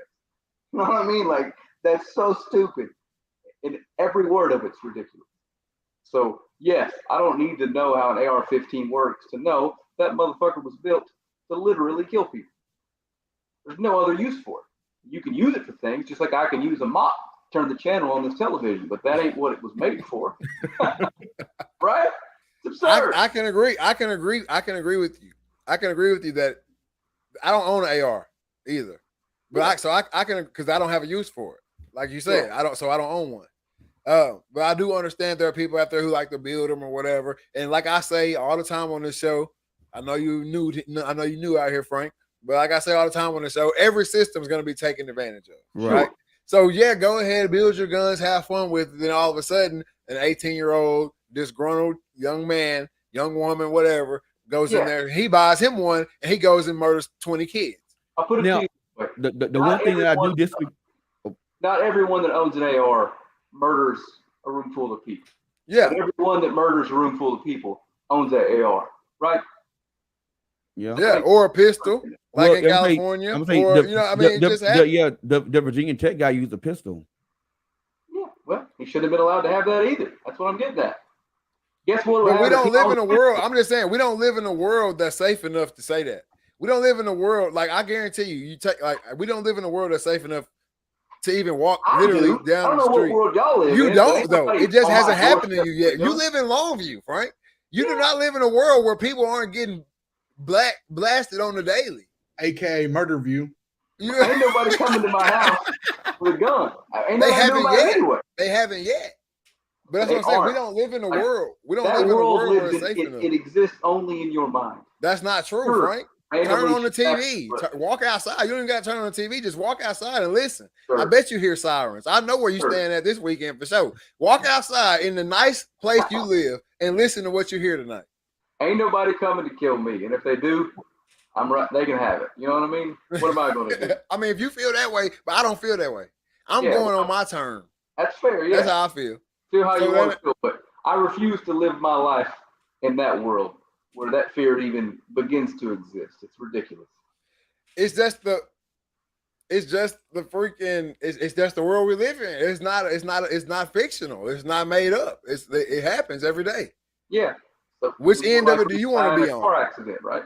Yeah. Leading cause of death is overeating and having a heart attack, right? That's the world we live in. But it ain't scared me out of driving a car. It ain't scared me out of having a goddamn taco from Taco Bueno. It ain't So- scared me either. But every time I get in my I car, don't live in that world. but Well, it ain't scared me either. But every time I get in my car, you know what's riding shotgun?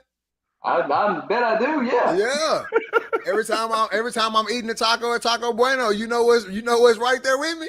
Like if we're living in a world and we're talking about things that exist and facts, you know, if I owned a gun, it would be infinitely more likely that my son dies at the hands of that gun than an intruder in my house, and that's not those aren't odds I'm willing to. Well, no, you wouldn't have it sitting around. You'd lock it up, wouldn't you? Locking it up does nothing. We know that. Locking it up is against the might as well be a rules. paperweight. Exactly. Locking it up is against the rules. And a lot of it's circumstantial. No matter what neighborhood you live in, you can be in the nicest neighborhood on the block, or you can be in the worst neighborhood in the city. Crime is going to happen regardless. So you're over there where you're at without, vaccinating. And crime happens down the street, and a cop gets lucky enough to shoot his tires out. He's on foot. He's looking for the next vehicle. He sees the lights off at your house. He busts open the garage door. You're like, dang, something's tripping in Morgan's garage. What's going on?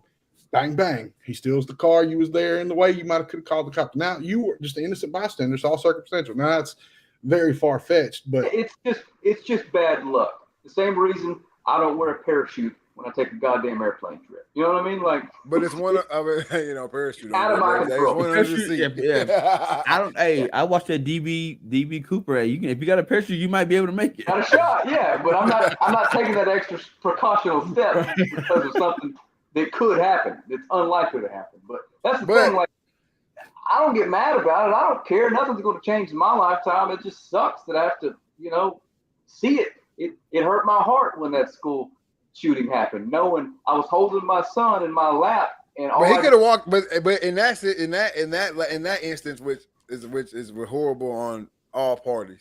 Have you seen the video of the cops in the hallway? He could have walked in there with a damn butcher knife. Yeah, He could have walked in there. He could have walked in there with a screwdriver and did the same amount of damage. yeah.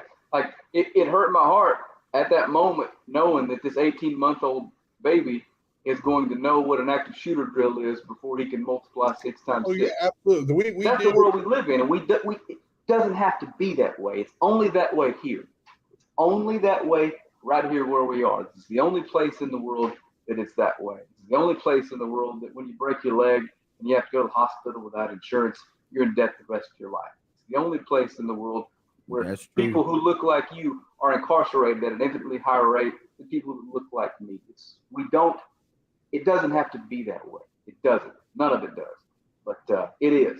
And it sucks. There's nothing I can do about it. But that's my rant for the year.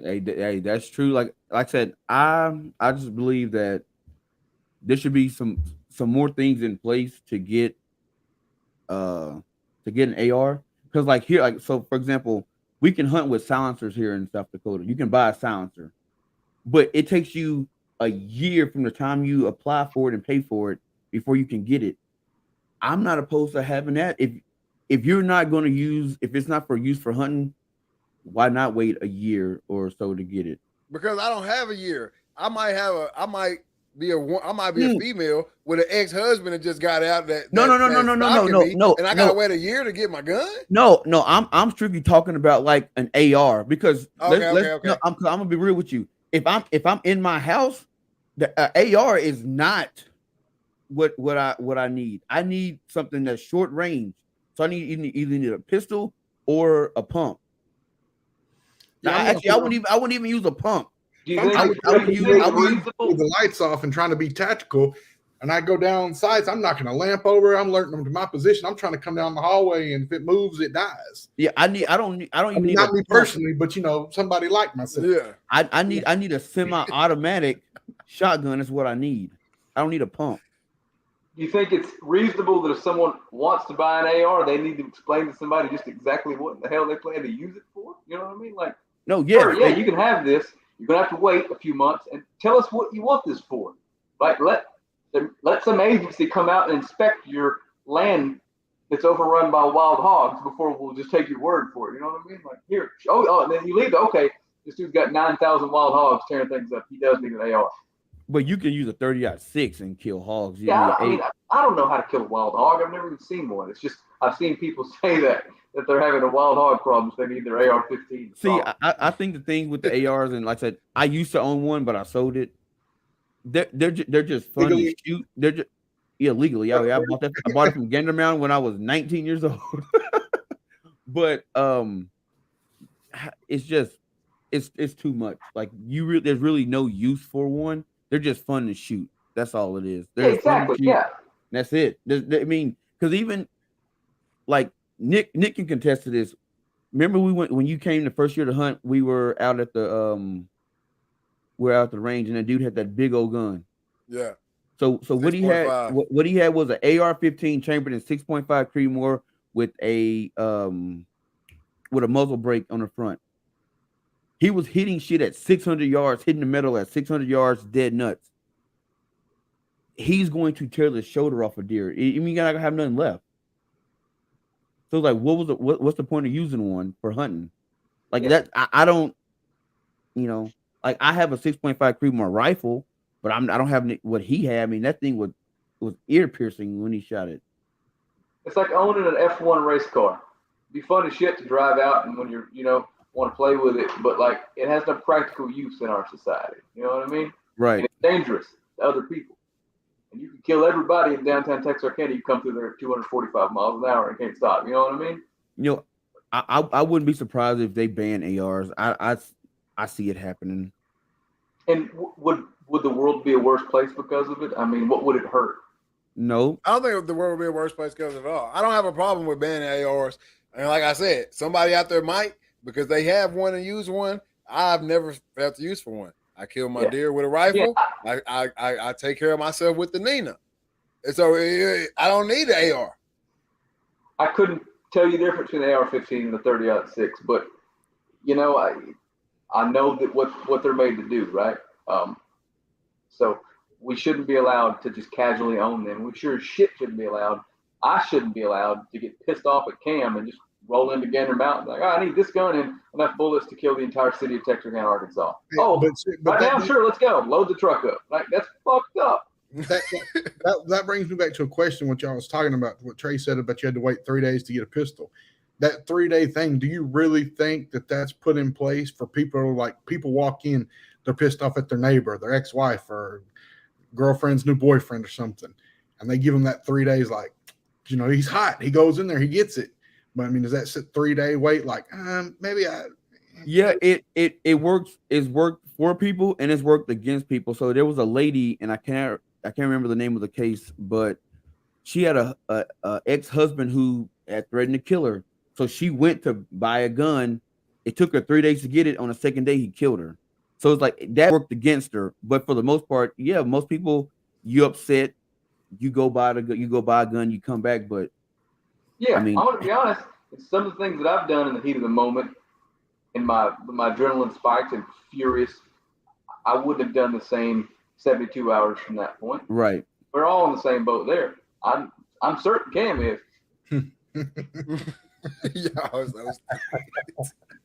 Right? Like, just give me 3 days, and I'm gonna at least think twice about it. Yeah, I agree. I think about it for 3 whole days. The emergency situation is the only thing. That's the only thing I'm saying about that. Like, I don't know how many times that situation happens to a lady like that. That's the same thing I brought up earlier. But one time is more than enough for me. Right. Yeah. You know what I'm saying? But back to the original point of the conversation, what I would like to see happen and what's going to happen are two very different things. The most realistic, and solutions the word we shouldn't be using because there ain't no solving it. The most realistic, I guess, way to address some of the shit is, like you said, like, no, you should not be allowed to purchase one that day. You probably shouldn't be allowed to own one in general, but like, yeah, no 18-year-old kid has any business owning one of those. Yeah, 18 Unless- new. 18 unless new. he's I over- think like 20, like 21 is even pushing it for buying Yeah. a gun. I think. Sure. Yeah, and that's simple. That should happen immediately. Like, I'm sorry, you just can't have that. But Kids in that on that school same would be token, allowed. you know, we're talking about it being a maturity issue, and you know, these people, you know, they still have a mindset. They're just a few years out of high school. They still have like a young person's mentality. But on the other side of that coin, I mean, I know plenty of 18, 19, 20, 21-year-olds that have already moved out of their parents' house. They're living maybe in a place in their area that's not the most safe because it's what they can afford at the time because they're trying to be independent. Do they get excluded from keeping their home safe? I mean, No. You, But they no, can you, still. you can still get a home defense tactical shotgun or a pistol. You don't need an AR. Oh, I got you. I missed the And, point. and another thing is, if the people who are tasked with protecting you and stopping these shootings from happening are so terrified of going in that building because you have that weapon, you shouldn't be allowed to have that weapon. You know what I mean? Like, that was the whole reason they didn't want to die that day, and there's nothing they could do to keep that kid from killing him only because of the weapon he had. This wasn't some trained. But I think that's cap because he got took out with a shotgun. Well, yeah. And they didn't know what dude had until they got in there. So saying I'm afraid going, don't sign up. It's documented now. They knew what he had, and they didn't go in there because they didn't want to die. The one dude that went in there was the only one of them that was worth his weight in anything. You know what I mean? Like, he took his job seriously and went and solved some shit. But they had vests on. He didn't have any armor-piercing ammunition. Yeah, they didn't know. I'm just saying, like, they were fucking terrified of what that kid was shooting at them with, and they wanted no part of it. And I understand, right? Everybody wants to be a hero till the time comes to be one, right? Mooney, baby. Paul Mooney. Dave Chappelle, go check it There's out. there's a little different worded, but yeah, you What? Oh, did I just paraphrase some? What? Dave Chappelle, Paul Mooney. Oh man, Hey, everybody want to until it's time. Yep. That's right. That's what I told you earlier, Nick. Those beliefs are only as deep as they are convenient. Yeah, and You think you're a hero. You think you believe in this. You think you believe in that. But when it starts to inconvenience you to believe that, that's when things change. And you know that even holds true with hunting. Everybody like everybody want to kill a deer, and then when it gets time and that big boy walk out, they get that fever. Everybody want to be a hunter until it's time to hunt. Oh, Until it's time to sit in that fucking deer blind for 6 hours. Exactly. Everybody want to be a hunter until it's time to hunt. I mean, I'll even take it as far as pulling the trigger and you hit the shot. Then it's like, oh, now what I got to do? I got to drag him out? Nah. I don't even really eat deer meat like that. Exactly. I ain't trying to move a set 40 feet. Fuck this deer in a half a mile. Hey, I thought I was gonna be an elk hunter until I got up there in them mountains. I was like, "Who up gonna pass out?" The altitude, was it like? Man, I'm not gonna lie. I just wasn't in shape. I thought it was gonna be a walk in the park, and it was the altitude, and on top of being out of shape, that first day killed me. But I bounced back the rest of the week. But it was that first day was brutal. I couldn't imagine. You at the you as Nick. We rolled up to the Airbnb or VRB or whatever it was in Colorado. We started unpacking the truck. I'm over there. Y'all want to do what tomorrow? Where we going? Hey, I'm telling you, you gotta get your mind right when you start switching that elevation. Yeah, those are the kind of topics, man, that just ain't. No one's ever going to agree on that stuff.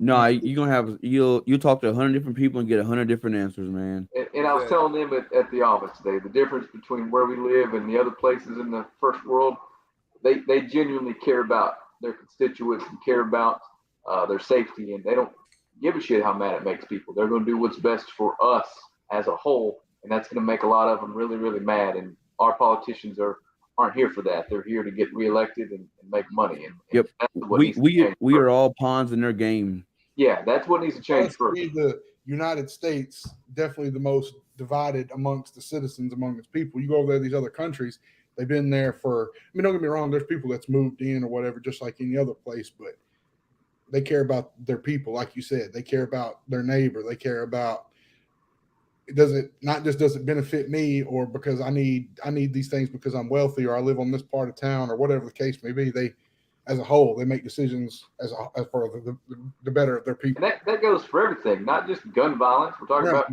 Medical COVID response. We're talking about infant mortality. We're talking about all of it, right? They care and they fix it, and they don't like it. They don't care if you don't like it. This is just the way it is. This is what science and logic and reason tells us to do. So we do it. If you don't like it, go somewhere else. I don't think nobody wants to fix a problem, because you fix a problem, most of them be out of a job. Yeah, exactly. That too. That's a big one right there. There's a lot of money and legally and illegally, and a lot of red tape in the arms defense business in the United States. Sure. And I think ultimately that's where, you know what I'm saying? As long as there's a war going on, what are you going to buy? So if there ain't nothing going on overseas, where do you start it at? Put it in the backyard. It ain't over here in my neighborhood, but they can go do whatever they want to do in Chicago or South Texas, wherever. It ain't here. Big here in Mayville. If I didn't have a real deep closet with lots of skeletons in it, I'd be a politician one of these days. But you'd be one of those. I don't want to have to answer for some of that. You're going to be one of those commercials. Did you know Frank Sides, governor of Texas, in this I'm going to be on the mic like Dave Chappelle. And it was me. I did it. Yeah. Next. Hey, that pisses people off when you admit to something that they thought they had you on. You mess the whole world up. After that, now they got nothing. Yeah. What else? What else you got? No. It wasn't 2 women. It was 3. Y'all got to get it right. Get on. Tell the story now. That's the bottom of a very long list, sir. Oh man. Well, Frank, man, we appreciate you hopping on tonight, man. We hope to have you back on a few more times, and we get into some more things up your alley, such as baseball or social issues, anything like that. Yeah, we never got into like Roe v. Wade. I'm joking, man. you talk about aliens? We say, well, I mean, I'm gonna be clear. I don't believe in anything. Something either is or it ain't. So you know how I feel about aliens. Yeah. We're gonna bring you on. We're gonna bring you on again, man, and get into a real in-depth alien talk. Big Bang, dinosaurs, cavemen, who did what, how they did it, Noah's Ark, all that good stuff, man. Yeah, cassette list, because I can't come off the cuff with some of that. No, we'll have a list. Because Nick told me you might come on today. And I was like, oh, I gotta get ready, because I thought we were gonna talk about some religion. I'm like, No, you don't want to do that. I do. Because no, me and you are probably on the same page. From what Nick told me, we on the same page on some stuff. Again, it's anytime. I had a blast. Now, most nights I'm at home with an 18-month-old crawling all over me, so that won't work real well. But this is one of the few nights I'm free in somebody else's house and house sitting and ready to rock. Nothing else going on. Internet's so slow I can't watch baseball right now. Y'all won out. You heard it here first on the Read, Talk, and Listen. It ain't always what they say. It ain't always what they say it is. Hey, we appreciate it, Frank, man. Good talking to you tonight. Everybody, man, it's my guy, Frank. Game Day Frank. He don't want you to know his real stuff. So this Game Day Frank. Hell, leave Game Day off there, too. Like some dude we met at the Shell station today. Hey, man, that's my guy, Frank, man, all the way in, tuning in from Longview. Well, he ain't in Longview right now, but tuning in from Longview. We appreciate it, man. All right, man. I'll see you. Get him out of here, Cam. Get him out of here, Cam. But yeah, man, hey, always good to have people tuning in tonight. We had people popping in on. That's what this show is about, man. We do it to put our guys on. If you got something to say, come on here, say it. Or if you like Frank and you just see me or see Troy or hit us up and say, hey, man, I just want to come sit on the show and talk about what y'all talk about. And if I got something to say, I say it. Hey, we always down for that too. Always ready for the kickback or the slide through. Exactly, man. But you know what time it is. Mental health checks. We had a week off. I was on vacation, so you know where my mental is. But 1 through 10, physically, personally, and mentally, where you at, man? All right, physically, man, these 2 days is whooping my ass. I'm gonna be straight up real with you. I ordered a big sandbag off Amazon. So I've been running with that and packing, putting it in my pack and going up and down, walking up and down the trails and stuff. Kind of switched my workout up, found a real cool backcountry workout. So it's like actually centered around, hunting. So you're doing movements that you would be doing if you were out hunting. So that's been whooping my ass. So physically, I'm sitting about a 7 right now. My body is hurting and I'm a little under the weather. You know what I'm saying? I thought I had the vid, but you know what I'm saying? Got my little vitamins, so I bounced back. Business wise, man, hey, Dreaded Archery, we got some goodies in the mail. Be looking out for those videos and be looking out for some of my shooting videos. I've been going live and post some videos of me shooting and stuff. So check that stuff out. And waiting for you to post, you know what I'm saying, our interview with Bow Spider. I know, man. I've been busy. I've been out of town. Been working. Had 2 jobs this summer, man. I'm going crazy with it right now, man. All right. So got that going. So Dread had a great interview last night with Gilbert Randolph. He's a writer out of Kansas City. He's real big into cooking, wild game that people deem is trash. So like carp, beaver, otter, like all different kinds of fish, like freshwater drum and stuff like that. And we had a real good talk, talking about the game fish, different culinary styles, stuff like that. So I'll be posting that up tomorrow. So go check that out. And then personal wise, man, Green Arrow's going up. Everything's good. Yes, sir. Yes, sir. Hey, y'all see how he tried to do me? He gonna try to wait for you to post. Like I ain't wait for him to post for years. But it's okay though. I ain't been doing this for years. It's okay, or months, whatever. But it's all right. I see how you try to call me out. Yeah, I've been busy and I ain't got the other videos done, but they're on the way. All right, they're on the way. So I can say, like he been saying, they on the way. They on the way. But no.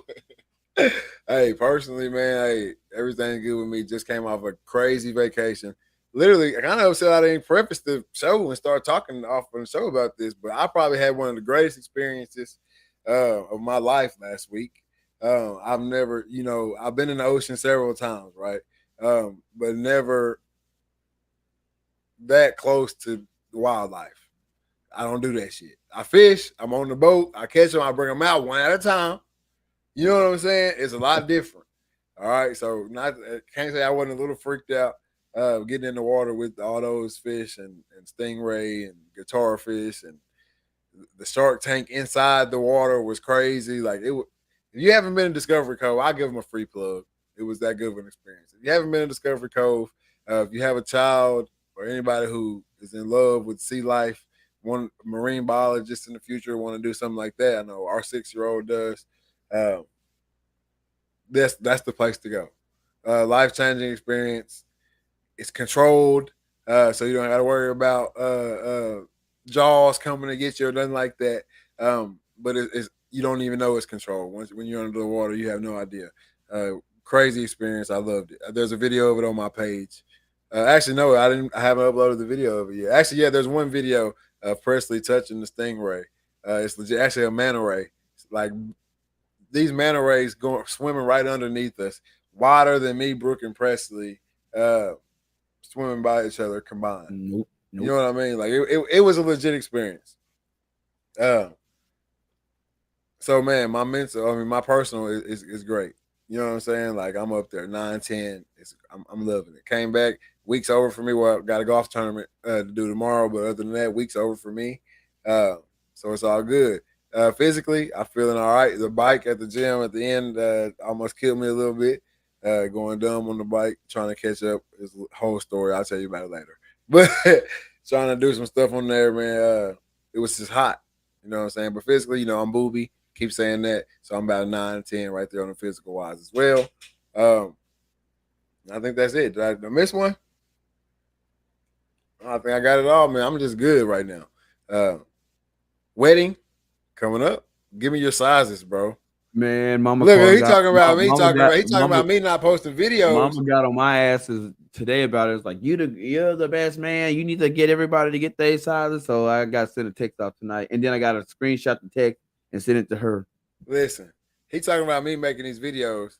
He can't even send me daggum tuck sizes. But it is what it is. Whatever. Before we get out of here, man, you got any last words for the people?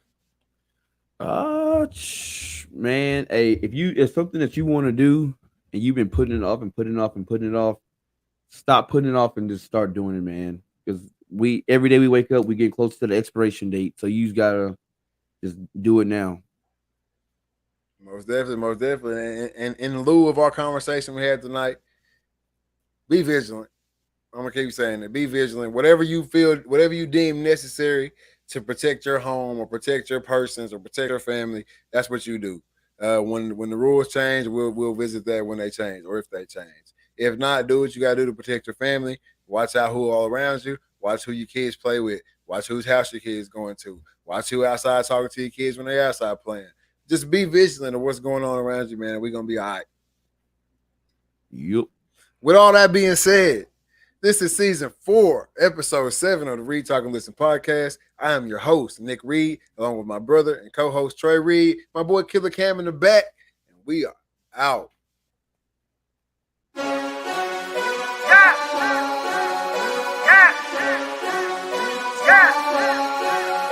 What?